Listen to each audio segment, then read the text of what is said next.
Le service de réanimation de chirurgie cardiaque et vasculaire accueille les patients après leur opération ou en cas de défaillance cardiaque ou vasculaire. C'est-à-dire qu'ils ont une incompétence cardiaque, une incompétence circulatoire, et à ce moment-là, il faut les prendre en charge avec une assistance circulatoire, ce qu'on appelle les assistances circulatoires, ou alors amener à les transplanter assez rapidement, ce qu'on appelle en super urgence d'ailleurs, c'est-à-dire les mettre sur une liste de transplantation nationale et les greffer dans les quelques jours qui suivent leur admission. Les patients en assistance circulatoire ou transplantés restent de plusieurs semaines à plusieurs mois dans le service, le plus souvent alité.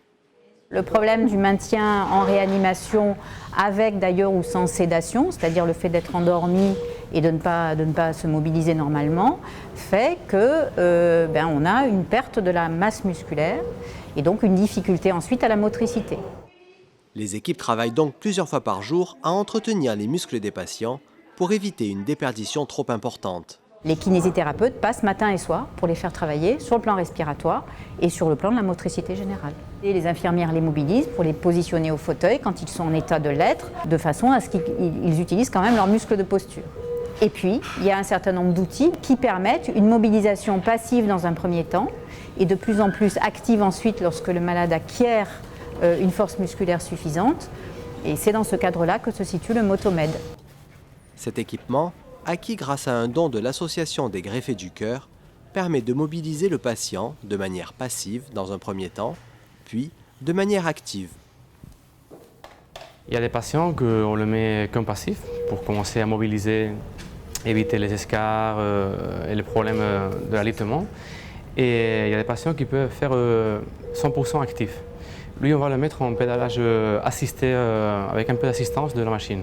Alors, pour l'instant, bougez pas, c'est la machine qui fait. Je regarde qu'il n'y a pas trop d'extension, trop de flexion. Est-ce que c'est confortable? Ok. Donc maintenant, on va essayer de pédaler. On y va. Voilà. Et je mets comme ce matin un petit peu de résistance.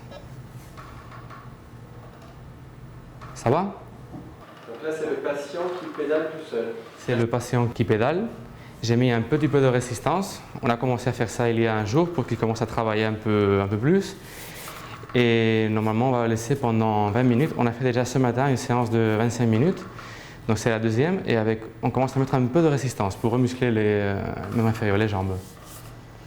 Mais normalement, c'est lui qui fait. Dans le service depuis début 2016, le Motomed contribue à rompre l'ennui quotidien des patients. Grâce aux efforts fournis, les muscles reviennent plus vite et les patients retrouvent l'appétit. Un avantage pour des patients souvent dénutris du fait de leur pathologie.